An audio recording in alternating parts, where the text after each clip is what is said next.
Hello friends, my self अभी और हम पढ़ रहे हैं यूपीएससी गो चैनल पर। आज हम एक न्यू इनिशिएटिव स्टार्ट करने जा रहे हैं जो कि विजन आईएएस की मंथली मैगजीन। विजन आईएएस की अभी मई मंथ की मंथली मैगजीन इशू हो चुकी है। हम जो पढ़ने का तरीका होगा वो आपको बहुत अच्छा लगेगा, क्योंकि इस बार हम जो आज से हम नया इनिशिएटिव स्टार्ट कर रहे हैं, but you will surely like it. क्योंकि हम अब जो भी कॉन्सेप्ट पढ़ेंगे वो आपको पॉलिटी पढ़ेंगे तो आपको बिल्कुल समझ में आ जाएगी। तो चलो आज आप एक बार मेरा सपोर्ट कीजिए और मुझे इस चैनल को सपोर्ट कीजिए और शेयर कीजिए, सब्सक्राइब कीजिए और कमेंट कीजिए। चलो हम स्टार्ट कर रहे हैं। Polity and governance monthly magazine है ये, मई मंथ की। ठीक है, पहला है इसमें national capital territory of Delhi amendment ordinance 2023। अभी आप एक चीज़ बताइए, ये टॉपिक क्या है? National capital territory of Delhi. अब इसी टॉपिक को national capital territory of Delhi और ऑर्डिनेंस, इसमें दो टॉपिक है, एक तो ऑर्डिनेंस, एक होता है national capital territory of Delhi. ठीक है, सबसे पहले हम बता देते हैं कि भाई ऑर्डिनेंस, तो अगर कोई भी टॉपिक पढ़े पॉलिटी में तो पहला दिमाग में क्या आना चाहिए, क्लिक होना चाहिए कि आर्टिकल कौन सा अप्लीकेबल हो रहा है। ठीक है, अगर दिल्ली की बात करें तो उस पर आर्टिकल अप्लीकेबल हो रहा है आर्टिकल 239 AA और article 239 AB। Constitutional amendment act कौन सा अप्लीकेबल हो रहा है? 69 कॉन्स्टिट्यूशनल अमेंडमेंट एक्ट 1991। और ऑर्डिनेंस के अंदर आर्टिकल 123 और आर्टिकल 213, क्योंकि ये ऑर्डिनेंस का इशू करने का पावर किसके पास होता है? प्रेसिडेंट के पास और गवर्नर के पास। ठीक है, चलो इतना बेसिक तो आपको समझ में आ ही गया होगा। ये अगर आपको बेसिक पता चल गया तो इससे क्या होगा कि अभी यूपीएससी के अंदर अभी क्वेश्चंस आपने देखे होंगे, पेयर्स के टाइप आते हैं, कैसा भी पूछ लेते हैं, तो इससे अपना कॉन्सेप्ट बिल्डअप हो जाएगा। ये इस 3 आर्टिकल, ये जो अपने 5 आर्टिकल बढ़े हैं, इस पर पूरा पैराग्राफ थीम्ड है। ठीक है, अभी क्या हुआ है कि देखो मैं आपको इसका ब्रीफ इन्फॉर्मेशन दे देता हूँ ताकि आपको आइडिया लग जाएगा। अभी क्या हुआ, सुप्रीम कोर्ट बीच में ये लेफ्टिनेंट गवर्नर ऑफ दिल्ली, अभी अपन national capital territory of Delhi को अपन ओनली दिल्ली बोलेंगे, ऑर्डिनेंस को ऑर्डिनेंस ही बोलेंगे। दिल्ली के अंदर क्या हुआ कि वहाँ पे जो अभी उनकी वहाँ की जो अभी वहाँ की स्टेट गवर्नमेंट है, यूनियन टेरिटरी की जो गवर्नमेंट है लेजिस्लेटिव असेंबली वाली आम आदमी पार्टी, और जो लेफ्टिनेंट गवर्नर है, दोनों के बीच में विवाद चल रहा है। तो इस चक्कर में क्या कि आम आदमी पार्टी सुप्रीम कोर्ट में गई थी। तो सुप्रीम कोर्ट ने वहाँ पे ये डिसीजन दिया, ये वर्डिक्ट दिया सुप्रीम कोर्ट ने कि भाई अगर इलेक्टेड गवर्नमेंट के पास पावर है, 7th शेड्यूल के लिस्ट 2 के अंदर एंट्री 4 के अंदर जो सर्विसेज है उसके अंदर पावर है इलेक्टेड गवर्नमेंट के पास, और जो लेफ्टिनेंट गवर्नर है वो अगर काउंसिल ऑफ मिनिस्टर जो वहाँ की बनी हुई है उनसे बाउंड है। ये इन्होंने सुप्रीम कोर्ट ने वर्डिक्ट दिया। तो अभी क्या कर रही है कि अपनी सेंट्रल गवर्नमेंट है जो अभी बीजेपी गवर्नमेंट है, उन्होंने एक ऑर्डिनेंस लेके आ रहे हैं जिसमें वो लेफ्टिनेंट गवर्नर को उसमें वो 2-3 चीज नए ऑर्डिनेंस लेके आ रहे हैं। प्लीज़ आप इसे पॉलिटिक्स से नहीं जोड़ें, मेरा किसी पॉलिटिकल पार्टी से कोई रिलेशनशिप नहीं है। ठीक है, अब सबसे पहले अपन ऑर्डिनेंस का मतलब समझ लेते हैं कि नॉर्मली क्या होता है। अगर यहाँ लिखा होता है कि दिल्ली एक्ट लिखा होता, तो अगर national capital territory of Delhi act 2023 लिखा होता है तो इसका मतलब है कि ये लोकसभा या तो लोकसभा या विधानसभा उससे पास हो गई है तो यहाँ पर एक्ट लिखा होता। लेकिन अगर अभी लोकसभा और जो विधानसभा है वो सेशन में नहीं है, तभी ऑर्डिनेंस इशू होता है। और ऑर्डिनेंस कौन इशू करता है? तो प्रेसिडेंट और गवर्नर इशू करते हैं। ठीक है, अब ऑर्डिनेंस कब इशू होते हैं? जब सेशन में नहीं चल रही हो लोकसभा विधानसभा। ऑर्डिनेंस कब तक अप्लीकेबल रहता है? तो ये टेम्प्रेरी होता है नेचर में, और 6 वीक तक के लिए अप्लीकेबल होता है। अब ये 6 वीक कहाँ से गिने जाएंगे? जिस दिन लोकसभा सेशन में आ जाएगी उससे लेके 6 वीक तक ये लागू रहेगा। अगर उससे पहले प्रेसिडेंट के पास पावर है इसको विड्रॉ कर सकते हैं, उससे पहले लोकसभा और राज्यसभा के पास पावर है इसको विड्रॉ करने का। ये बेसिक है, तो अपन पहले ऑर्डिनेंस को ही पढ़ लेते हैं। इससे क्या एक टॉपिक क्लोज हो जाएगा, उसके बाद अपन इसको स्टार्ट करेंगे। ऑर्डिनेंस, देखो ऑर्डिनेंस का मतलब है ordinance is defined as law promulgated by the state और central government without the approval of the legislature. अभी मैंने हिंदी में आपको यही समझाया कि विधानसभा और लोकसभा की परमिशन की जरूरत सेशन में नहीं हो तब ये होता है। Power to promulgate order is vested Indian council act 1861, government of India act 1909 और गवर्नमेंट ऑफ इंडिया एक्ट 1935। ये जो ऑर्डिनेंस का जो पावर है ये उस समय इंडियन, अगर पूछ ले इसकी हिस्ट्री पूछ ले कि ये कहाँ से आया हुआ है, तो इंडियन काउंसिल एक्ट 1861 से, गवर्नमेंट ऑफ इंडिया एक्ट 1909 और गवर्नमेंट ऑफ इंडिया एक्ट 1935 उस टाइम पे था। अभी आप बताइए यूपीएससी में पेयर्स वाले क्वेश्चन आ रहे हैं, अगर आपसे क्लिक करके क्वेश्चन पूछ ले कि ऑर्डिनेंस के बारे में 3 अपने ऑप्शन दे दिए और उसमें से एक ऑप्शन हो कि क्या ये इंडियन काउंसिल एक्ट 1861 इसका सोर्स है, तो बिल्कुल उस टाइम पे ये वेस्टेड था, उस टाइम पे था। अब ऑर्डिनेंस के लिए आर्टिकल देखो 1 to 3 power of president to, मैंने अभी बताया प्रेसिडेंट का पावर, आर्टिकल 213 गवर्नर का। चलो एक लाइन क्लियर हो गई। अब दीज प्रोमोलगेट ये जो ऑर्डिनेंस है have the same force and effect as an act of the legislature. इनका इफेक्ट जो लेजिस्लेचर का जो एक्ट होता है उसकी तरह इफेक्ट रहेगा, लेकिन ये टेम्प्रेरी होते हैं। मैंने अभी बताया आपको 6 वीक्स तक from the date when the next session start, जब नेक्स्ट सेशन स्टार्ट हो जाएगा उसके 6 वीक तक रहेगा। और अगर दोनों house start their session on different date, तो लेटर ऑफ द डेट्स, यानी जो सेशन जिसका सेशन लेटेस्ट में स्टार्ट होगा, जैसे राज्यसभा लोकसभा दोनों के सेशन चल रहे हैं। राज्यसभा तो परमानेंट इन नेचर है, लेकिन अभी सेशन नहीं चल रहा है। और जब दोनों का सेशन स्टार्ट हो जाएगा, ठीक है, अगर अलग अलग डेट पे हो तो जिसका बाद में स्टार्ट हुआ उसके 6 सप्ताह तक अप्लीकेबल रहेगा। ऑर्डिनेंस में लेप्स अर्लियर, अगर प्रेसिडेंट गवर्नर उसको विड्रॉ कर लेते हैं या दोनों हाउस उसको रिजोल्यूशन पास करके डिसअप्रूव कर देते हैं। Ordinance can only be issued on the matter on which parliament और लेजिस्लेचर कैन मेक लॉ और are subject to the same limitation as parliament. ठीक है, तो क्या लिखा हुआ है, ordinance can only be issued on matters on which parliament और लेजिस्लेचर कैन मेक लॉ।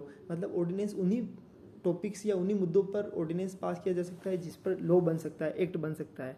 जिन पर एक्ट नहीं बन सकता उस पर ऑर्डिनेंस भी पास नहीं हो सकता है। लेकिन गवर्नर ऑफ द स्टेट, अब इसमें भी एक चीज़ ध्यान रखना, अगर जैसे गवर्नर है, अगर गवर्नर स्टेट लेजिस्लेटिव असेंबली के अंदर अगर कोई एक्ट पास हो रहा है, जो उस पर रूल अप्लीकेबल है सेम टू सेम अप्लीकेबल हो जाएंगे ऑर्डिनेंस के केस में। जैसे कि अगर ऐसा कोई मुद्दा है जिसको राष्ट्रपति के पास ट्रांसफर करना है, तो गवर्नर को ऑर्डिनेंस के केस में भी सेम, अगर वो इशू कर रहा है तो उससे पहले राष्ट्रपति को पूछना पड़ेगा। अगर कोई ऐसा मुद्दा है जिसमें कि राष्ट्रपति की परमिशन चाहिए ही चाहिए, देखो सेकंड वाला पॉइंट देखो, if governor would have deemed it necessary to reserve a bill containing similar provision for consideration of the president, अगर प्रेसिडेंट की कंसिडरेशन की जरूरत है तो ऑर्डिनेंस के केस में भी ये अप्लीकेबल होगा। Bills that have similar provision requiring the prior approval of president to introduce the bill in assembly, कि अगर प्रेसिडेंट की प्रायर अप्रूवल एक्ट के टाइम पे चाहिए थी, बिल के टाइम पे, तो ऑर्डिनेंस के केस में भी चाहिएगी। और if an act of state legislature containing same provision would have been invalid without receiving president assent, अगर कोई एक्ट है और अगर उसमें प्रेसिडेंट की परमिशन नहीं मिली, वो इनवैलिड बन जाएगा, तो ऑर्डिनेंस भी इनवैलिड मिल जाएगा, हो जाएगा अगर उसकी परमिशन नहीं है। ठीक है, अब ऑर्डिनेंस के साथ में इश्यूज क्या जुड़े हुए, आजकल ऑर्डिनेंस का बहुत गलत ओवर यूज होने लग गया है, इससे सेपरेशन ऑफ पावर हो रहा है, क्लैरिटी का पता नहीं चल रहा है, क्योंकि एक्चुअली गवर्नमेंट की क्या इच्छा है, उस मतलब जो रूलिंग गवर्नमेंट है उनकी इच्छाओं को थोपा जा रहा है। अकाउंटेबिलिटी, ठीक है, उससे अकाउंटेबिलिटी में कमी होती है। एक तो राज्यसभा और लोकसभा में कोई भी होती है तो उनकी स्क्रूटनी होती है, वो पार्लियामेंट्री कमिटीज के पास जाता है बिल रिव्यू होने के लिए, मतलब उनकी जांच होने के लिए, लेकिन यहाँ पर जांच नहीं होती है, यहाँ सीधा ऑर्डिनेंस पास हो जाता है। इसका मतलब है कि वो बिना चेक किए हुए, बिना तथ्यों के पास हो चुका है। उसके बाद सेंट्रल स्टेट रिलेशनशिप, ठीक है, अभी ये इश्यूज पढ़ लिए, अभी ऑर्डिनेंस वाला टॉपिक अपना क्लियर हो गया है। सिंपल है, मैं आपको एक सिंपल सी चीज़ बता रहा हूँ कि आप हिंदी में चीज़ों को समझ लो, उसके बाद इंग्लिश में पढ़ने में हम बहुत जल्दी इसको फिनिश कर देंगे। अब जैसे ये तो हो गया, अब चलो अपन पढ़ रहे हैं। अभी मैंने आपको आर्टिकल बताया था इसका, national capital territory of Delhi का 239AA, देखो ये लिखा हुआ है। अब इसमें क्या लिखा हुआ है, और अमेंडमेंट एक्ट कौन सा है, 69th amendment act 1991। Status on Delhi, recommendation of the us article 239AA inserted by 69th amendment act 1991 confer special status on Delhi. ठीक है, और कमेटी कौन सी थी, रिकमेंडेशन किस कमेटी के हिसाब से हुआ, तो एस बालकृष्णन कमेटी, ये याद रखना है आपको। It provides the city of Delhi will have an administrator and legislative assembly, मतलब वहाँ पे अब एक विधानसभा होगी। चलो, अब legislative assembly shall have power to make law with respect to any of the matters in state list और कॉन्करेंट लिस्ट, यानी इनके पास पावर होगा लेजिस्लेटिव असेंबली के पास कि स्टेट लिस्ट और कॉन्करेंट लिस्ट के ऊपर वो कोई भी मैटर पर आप, मतलब स्टेट लिस्ट और कॉन्करेंट लिस्ट है तो उस पर जो भी लॉ है वो बना सकते हो, एक्सेप्ट कौन कौन से, एक तो पुलिस, पब्लिक ऑर्डर, लैंड के अलावा बाकी सब मुद्दों पर अगर कॉन्करेंट लिस्ट और स्टेट लिस्ट में बन सकता है तो इसमें बन सकता है।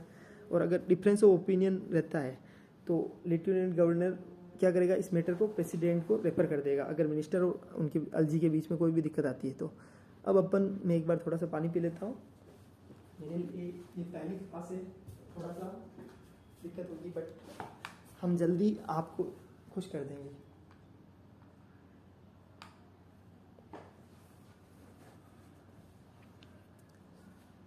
अब इसके बाद क्या लिखा हुआ है कि highlights of the ordinance, ordinance तो पढ़ लिया, अभी ऑर्डिनेंस में लिखा क्या है अनसिटी के बारे में, और उसमें लिखा हुआ है कि power to legislate over services, कि जो ordinance specify that the Delhi legislative assembly will not have the power to legislate on the subject of services. पहले क्या था कि लेजिस्लेटिव असेंबली के पास सुप्रीम कोर्ट के हिसाब से पावर था, लेकिन अभी इन्होंने नए ऑर्डिनेंस में ये इशू किया है कि अब सर्विसेज के ऊपर असेंबली को कोई पावर नहीं होगा, which comes under the state list. जब ठीक है। अब services include matters related to appointment and transfer of employees of Delhi. अगर दिल्ली गवर्नमेंट की किसी एम्प्लॉय का ट्रांसफ़र करना है, अपॉइंटमेंट करना है, तो वो सर्विस के अंदर इंक्लूड है। और सर्विसेज अब किस का पावर दिल्ली मतलब लेजिस्लेटिव असेंबली के पास नहीं है, सर्विसेज का जो पावर है उनके पास नहीं है। ये इन्होंने ऑर्डिनेंस इशू किया है। और इसके अलावा ऑर्डिनेंस में इन्होंने एक जैसे यूपीएससी है, आरपीएससी है, Rajasthan public service commission, UPSC union public service commission, और जितने भी यूपी की जो पब्लिक सर्विस कमीशन है, उसकी तरह इन्होंने दिल्ली के लिए भी एक national capital civil service authority बनाई है। ये क्या करेंगे कि इनका काम है to make recommendation to LG को regarding transfer posting vigilance and other incidental matters. Transfer posting vigilance और अदर जो इंसिडेंटल मैटर्स है उसके रिगार्डिंग रिकमेंडेशन देने का काम करेंगे। अब ये चीज़ आपको याद रखनी है, जो ये अथॉरिटी है उसके अंदर एक तो 3 बंदे होंगे। एक तो चीफ मिनिस्टर ऑफ दिल्ली जो अभी अरविंद केजरीवाल है, वो चेयरपर्सन बनेंगे। उसके अलावा चीफ सेक्रेटरी और प्रिंसिपल सेक्रेटरी होंगे होम डिपार्टमेंट के। और जो प्रिंसिपल सेक्रेटरी और चीफ सेक्रेटरी को अपॉइंट कौन करेगा? Central government. ठीक है। अब लिखा है all matters required to be decided by this authority shall be decided by majority of votes of the member present and voting. जो प्रेजेंट एंड वोटिंग है उसका जो मेजोरिटी। ठीक है। सेंट्रल गवर्नमेंट अपॉइंट करेगी प्रिंसिपल सेक्रेटरी और chief secretary को। ठीक है। एलजी के पावर्स क्या है? एलजी विल एक्ट, एलजी के पास सोल डिस्क्रेशन होगी, मतलब उसके पास ऐच्छिक स्वीकृति होगी। It expand the discretionary role of the LG by giving him powers to approve the recommendation of the authority और रिटर्न देम फॉर रिकंसिडरेशन। अब इस चीज़ को थोड़ा सा आप समझ लेना, एक अच्छी चीज़ है कि जो एलजी है उसके पास क्या पावर है। अगर इन्होंने रिकमेंडेशन दी है जो अथॉरिटी ने, अगर एलजी को पसंद नहीं आ रही है तो एलजी का डिसीजन ही फाइनल रहेगा। एलजी's decision will be final in the case of difference of opinion between him and the authority। और एलजी के पास ये भी ऑप्शन है, वो चाहे तो रिकमेंडेशन को अप्रूव करे और रिटर्न भी कर सकता है रिकंसिडरेशन के लिए, और फिर भी डिसीजन फाइनल किसका रहेगा? एलजी के पास। तो अल्टीमेटली द पावर किसके पास रहा? एलजी के पास। चलो अभी ये समझ में आ गया होगा। ऑर्डिनेंस का अपन ऑलरेडी पढ़ चुके हैं। अभी अपन इससे रिलेटेड वर्डिक्ट पढ़ लेते हैं। कुछ जुडिशियल वर्डिक्ट है। RC Coopers versus union of India 1978। इसमें सुप्रीम कोर्ट ने बोला है कि प्रेसिडेंट के जो डिसीजन है उसको चैलेंज किया जा सकता है ऑन द ग्राउंड। जैसे क्या होता है कि अभी प्रेसिडेंट ने ऑर्डिनेंस इशू किया है तो क्या उसको चैलेंज किया जा सकता है? तो बिल्कुल चैलेंज किया जा सकता है। अगर वो ऑर्डिनेंस जो भी पास किया गया है वो मतलब बिना डिस्कशन और बिना डिबेट के अगर इशू हो रहा है, ordinance has been pass primarily to bypass. अगर ऑर्डिनेंस पास करने का उद्देश्य ये है कि कोई डिबेट ही नहीं हो, कोई डिस्कशन ही नहीं हो, तो उस पर मतलब सुप्रीम कोर्ट कह रहा है कि भाई चैलेंज कर सकते हो आप इसके हल। 1987 के केस में भी यही बोला है कि ऑर्डिनेंस सिर्फ एक्सेप्शनल केसेज में यूज होना चाहिए, इसको एक टूल की तरह यूज नहीं करना चाहिए। ठीक है। उसके अलावा Krishna Kumar Singh versus state of Bihar 1994 में भी यही बोल रहे हैं कि प्रेसिडेंट का सेटिस्फेक्शन आर्टिकल 123 एंड 213 के अंदर जो गवर्नर का सेटिस्फेक्शन है ये केवल इम्यूनी मतलब इससे जुडिशियल रिव्यू उस केस में भी अप्लीकेबल है, मतलब कोर्ट में जा सकते हैं। अल्टीमेटली यही कहना है। ठीक है। हो सकता है आपको ये याद नहीं रहे मतलब जो जजमेंट्स है, बट आपको अल्टीमेटली एक चीज़ याद रखनी है कि सुप्रीम कोर्ट के मतलब गवर्नर और प्रेसिडेंट का जो पावर है टू पास ऑर्डिनेंस इज ये कोर्ट के जुडिशियल रिव्यू के अंदर आता है और कोर्ट में इसको चैलेंज किया जा सकता है। अब अपने को इसमें से क्या पढ़ा है अपन ने पूरे के अंदर? सिंपल एक चीज़ याद रखना, एक तो आर्टिकल 123 और 213 ये तो ऑर्डिनेंस से रिलेटेड सेक्शन है, आर्टिकल है। उसके अलावा आर्टिकल 239 डबल ए और 239 ए बी किससे रिलेटेड है? दिल्ली एनसीटी से रिलेटेड है।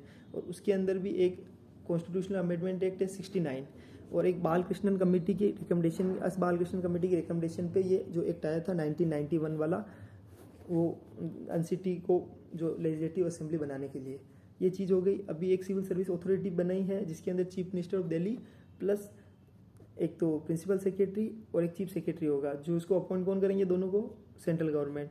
और अल्टीमेट डिसीजन किनका होगा? एलजी का होगा। ये फाइनल रहा है। अभी आपको समझ में आ गया होगा। और Indian council act 1861, government of India act 1909 और गवर्नमेंट ऑफ इंडिया एक्ट 1935, ये तीनों के अंदर ऑर्डिनेंस का पावर वेस्ट होता है। कहने का मतलब ये अगर हिस्ट्री पूछ ले तो सोर्स ये तीनों है, तो इससे आपको ध्यान रखना चाहिए। यूपीएससी के अंदर एक क्वेश्चन आ सकता है। Next model prison act of 2023। मैं आपको एक छोटा सा